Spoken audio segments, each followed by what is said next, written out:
where crystallography, well, the name suggests, is that you form crystals.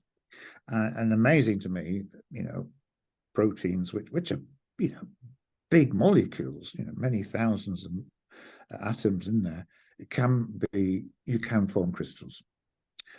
It takes a long time to form a crystal. We've done all the easy ones, and there's lots of proteins which cannot be crystallized, most of the surface proteins on cells. So traditional crystallography has not had its day, certainly not had its day, and I'll return to that in a moment.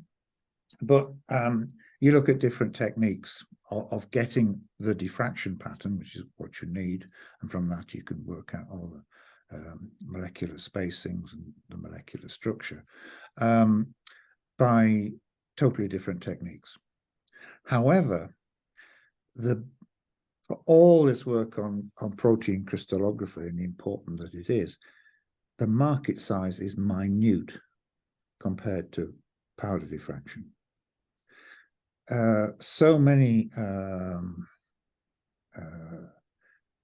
assays of materials based on powder diffraction, and there is no need for new technology. We have an X-ray source, we have a sample, we get a powder diffraction pattern, which usually consists of a series of rings or arcs, depending on how much order there is in the powder. And there we need accurate measurement of the diameter of these rings, and not only the diameter, but you need good sensitivity to see faint rings, etc. And one of the areas which I think is worth exploring is in the developing world, when they get medical drugs, even standard medical drugs, there are no guarantees of quality. And if we were to test drugs in this country, we can use some expensive, very clever technology. But if you're in a developing country, that is not possible. And you want a technique which can be used by relatively untrained staff.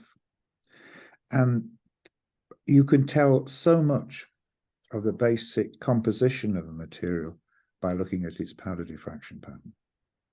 So you can imagine a fairly simple instrument. Medicine comes in, pills come in, you crush them up, you pass through the X-ray through them, you get powder diffraction pattern, and then you can provide almost the lookup tables that will tell you what is the composition, what materials are there. It's not enough, but it is sufficient to identify lots of fake medical products. So in that area, and probably many others, powder diffraction is a very cheap, easy technique, and can be produced low cost.